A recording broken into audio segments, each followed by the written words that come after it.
I'm not cooking for all those guys.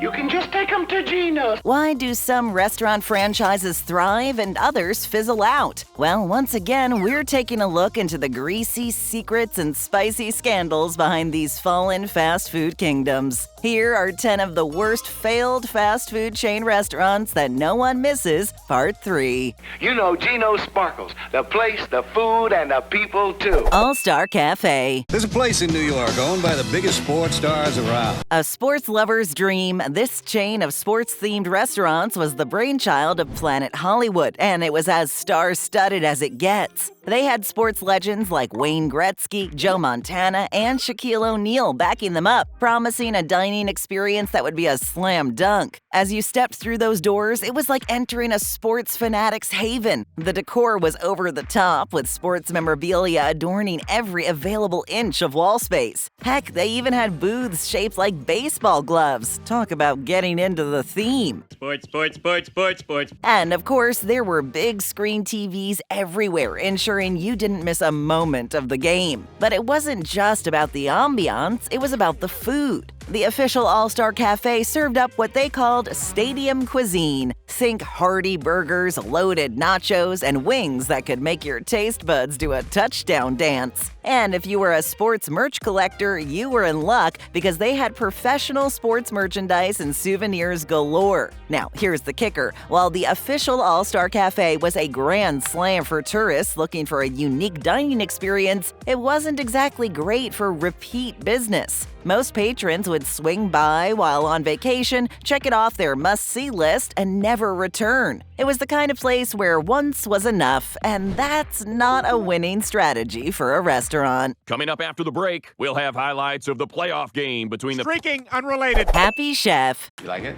Yeah. We're gonna cook like this. The story of Happy Chef began in 1963 when three brothers decided to embark on a delicious adventure. Their first location opened its doors, and from there, it was like a culinary wildfire that spread throughout the Midwest. With its iconic giant Happy Chef statue welcoming patrons with a cheerful wave, the restaurant quickly became a beloved fixture in the region. It wasn't just about breakfast, it was about serving breakfast all day long, a promise that many a food lover found irresistible. No freaking way.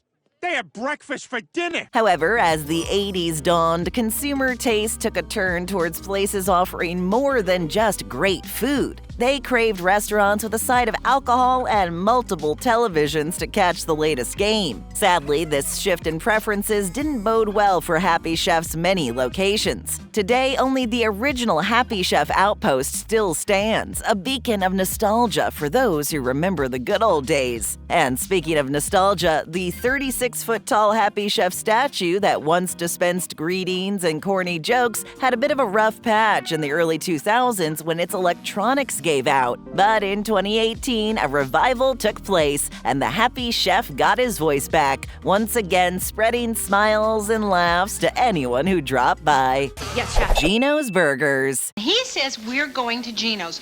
We go to Gino's. The first Gino's opened its doors in 1957, but it officially became Gino's in 1959 when the owners brought in Colts captain Gino Marchetti as a partner. And so, Gino's Burgers was born, bringing a touch of football flair to your burger adventure. They were renowned for their hamburgers, and one that truly stole the show was the sirloiner. Imagine a burger made from a sirloin steak. That's next-level beefiness right there. But that wasn't the only star in Gino's lineup. The Jumbo Gino bore a striking resemblance to the Whopper, delivering that classic flame-grilled goodness. And then there was the Gino Giant, a burger that was Big Mac's predecessor and competitor. While Gino's was a household name in the Mid-Atlantic region, they ventured into uncharted territory, trying to conquer the Midwest. Now you're practically a household name. Unfortunately, those locations didn't last long, and the expansion into Massachusetts and Connecticut hit a bump. Why? Well, Gino Marchetti wasn't exactly a household name there, and people often confuse the franchise with the Papa Gino's pizza chain, which had a strong foothold in Massachusetts. In 1982, the curtain fell on Gino's when the Marriott Corporation swooped in and acquired the chain. They decided to turn Gino's into something else entirely, namely the Roy Rogers Restaurants chain. The final chapter saw the last Gino's, tucked away in Pasadena, Maryland, independently owned from Marriott, closing its doors in 1986. I go for good food, and Howard can go for whatever he wants. First time here? Well, become an official BabbleTopper by taking a quick second to hit that subscribe button. Thanks. Now, where were we? Oh, yeah.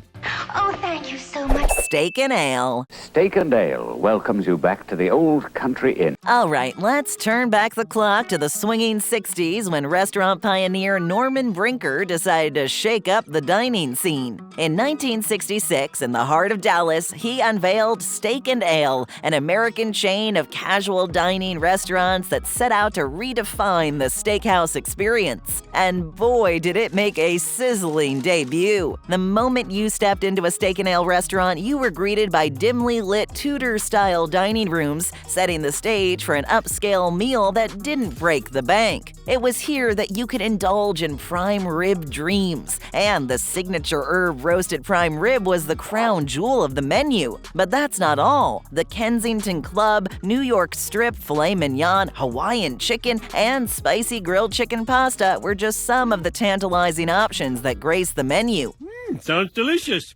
What set Steak and Ale apart was its attention to the finer details. With most dinner entrees, you had the choice of an unlimited salad bar that was a garden of delights or a soul-soothing bowl of soup. And let's not forget those free drink refills, a true delight for the parched diner. Plus, there was their irresistible honey wheat bread. By the late 80s, the chain had swelled to a whopping 280 locations, only to face stiff competition from the many restaurants it had inspired. Steak and Ale tried to spice things up with an early evening menu offering lower prices, a free beverage, and even a dessert to sweeten the deal. But alas, competition grew even fiercer, and the brand that had once defined the casual dining steakhouse lost. Come join us. It'll be like old times. Chi-Chi's. Right now, the incredible Chi-Chi's has a special treat. In 1975, as disco is grooving through the nation and bell-bottoms were all the rage, Minneapolis welcomed a newcomer to the culinary scene, Chi-Chi's Restaurant. Max McGee, former Green Bay Packers wide receiver, and restaurateur Marno McDermott were the masterminds behind this Mexican-inspired endeavor. Minneapolis wasn't exactly a hub for Mexican cuisine, and these two visionaries saw an opportunity to spice up the dining landscape. Chi-Chi's was all about introducing the Midwest to the flavors of Sonoran food. Now, Sonora, a northwestern Mexican state, is known for its subtle, less spicy seasoning. They were like the friendly neighbor who invites you over for a casual fiesta. Let's party! By 1986, the restaurant had sizzled its way to over 200 locations, not just in the Midwest, but beyond. Yet even with all its early success, Chi-Chi's faced some fierce competition as it ventured into different regions. New York, New England, Atlanta, Texas, New Mexico, and San Diego. They all had a taste of Chi-Chi's, but not all took to it. The late 80s and early 90s saw Chi-Chi's trimming down its locations, though it didn't give up the ghost just yet. But the turning point came in 2002 when they filed for Chapter 11 bankruptcy, largely due to the rise of other casual dining giants like Olive Garden. However, the darkest cloud that cast a shadow over Chi-Chi's was a 2003 hepatitis outbreak. Contaminated green onions at a Pittsburgh area Chi-Chi's led to a harrowing hepatitis A outbreak, infecting over 600 people and tragically claiming 4 lives. It was a devastating blow from which the restaurant couldn't recover. Anything your appetite desires, little muchacho. Wags. The 70s and 80s, a time when Walgreens wasn't just your go-to pharmacy, but also a place where your taste buds could go on a dining adventure. Welcome to Wags, the restaurant chain that may have slipped under your radar if you weren't a kid of that era. It was a time when 24-hour diners were all the rage. Wags was cut from the same cloth as the likes of Denny's, Shoney's, and Big Boy, offering inexpensive and comforting fare perfect for late-night cravings or a hearty breakfast. Give me all the bacon and eggs you have. Now, you might be wondering how a pharmacy giant like Walgreens got into the restaurant game. Well, it all started with smaller in-store dining spots, but the concept caught fire, leading to the birth of freestanding Wags locations across the country. Whether you needed a stack of pancakes at dawn or a juicy burger at midnight, Wags had you covered around the clock. In 1988, the torch passed to the Marriott Corporation, who took over the Wags empire. But as the 90s rolled in, the winds of change were blowing, and Marriott decided to part ways with its restaurant business. Unfortunately, Wags didn't find a new owner to keep the grills sizzling, and by 1991, the last pancake had been flipped, the final burger had been served, and Wags became a relic of the past. What is it? A relic from a kinder past. VIPs. Better to die a VIP. Established in 1968 in Oregon, this West Coast dining haven quickly became a household name for anyone looking to satisfy their appetite. With more than 50 locations, VIPs rose to fame as the largest restaurant chain hailing from the picturesque state. VIPs was the epitome of what we now call casual dining. Although they were often referred to as coffee shops, their menu offerings went far beyond your morning brew. Coffee, coffee, coffee, coffee, coffee, coffee, coffee, coffee, coffee, coffee. It was the place where the hungry could go anytime, day or night, and find a comforting meal that hit the spot. One of the hallmarks of VIPs were its strategic locations near bustling freeways, ensuring that weary travelers and local foodies alike could find easy solace in its booths and tables 24/7. From hearty breakfast options to late-night cravings, VIPs had it all. Yet the turning point came in 1982 when they sold 35 of their 53 locations to Denny's for a cool $12 million. It was a deal that seemed too good to pass up. And from there, VIPs slowly faded into the background, continuing to sell off their restaurants until, by 1989, the last VIPs had been sold. Okay. Sell it all. Yankee Doodle Dandy. Guess what's cooking now at Yankee Doodle Dandy? Let's set the stage for some burger nostalgia. It's December 1966, and the Preuss brothers, Chris and Bill, decided to make burger magic happen in Bensonville, Illinois. Thus, the Yankee Doodle House was born, later becoming the beloved Yankee Doodle Dandy restaurant. The moment you rolled up to a Yankee Doodle Dandy, you'd be met with a red, white, and blue motif that made you feel like you'd stepped into a patriotic paradise. And their slogan? Come on down where the good times are, Yankee Doodle Dandy. That's right, they were all about good times and great grub. TV ads? You bet they had them, and they featured an attractive woman decked out in a 1776 Betsy Ross-style costume. These commercials were as all-American as apple pie. The restaurant's design and menu were in sync with other burger giants of the time like Burger Chef, Burger King, and McDonald's. Burgers, fries, and shakes, all the classic hits were on the menu. But as the years rolled on, the winds of change blew through the Burger Kingdom. The 80s marked the swan song for Yankee Doodle Dandy, and it faded into fast food history. From Yankee Doodle Dandy, Pumpernickel. It puts bread on the table. Rye or pumpernickel. Created by Alfredo Lowenstein in 1974, Pumpernickel swiftly became a household name in Argentina, leaving a lasting legacy that many locals still hold dear, considering it a true cult classic. The name itself was a nod to the German bread variety, pumpernickel, and it was the epitome of Argentinian fast food. In 1975, Pumpernickel made history by becoming the nation's first ever franchise, igniting a whirlwind expansion that saw the brand quickly sprouting up all across the country. At its zenith, there were 70 restaurants under the Pumpernickel banner, generating an annual revenue of a staggering $60 million.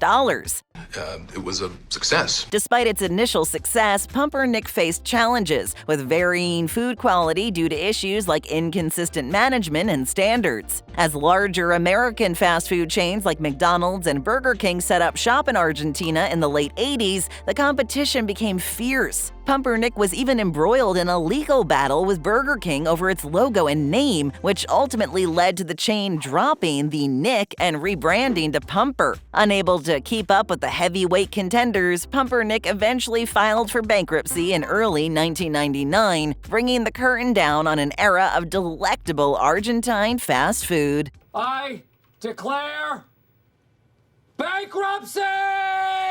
Wetson's. You can't change the past. Wetson's story begins with Herbert Herb Wetson, a man with a vision that was ignited on a fateful road trip to San Bernardino, California. There, he stumbled upon the original McDonald's hamburger drive-in owned by the McDonald brothers. Having honed his restaurant skills while working in his father's eateries, Herb was captivated by the new concept of fast food that was taking shape. Wetson's made a name for itself with its legendary Big W burger, a mouth-watering creation that quickly became a crowd favorite. I'm gonna give it a oh, hey. And it wasn't just the burgers that won over diners. Wetson's offered 15-cent burgers and 10-cent fries, making it an irresistible choice for those on a budget. Yet, as competition from national giants like McDonald's and Burger King heated up in the late 60s and early 70s, Wetson's found itself facing some tough hurdles. In 1975, they merged with Nathan's Famous, and 29 Wetson's locations shuttered their doors, marking the end of an era for the Wetson's brand. I mean, it's the end of an era. I know. These chains may be gone, but we're still taking orders, so check out more great videos. Just tap or click, and hit that subscribe button and ring that bell to join our notification squad.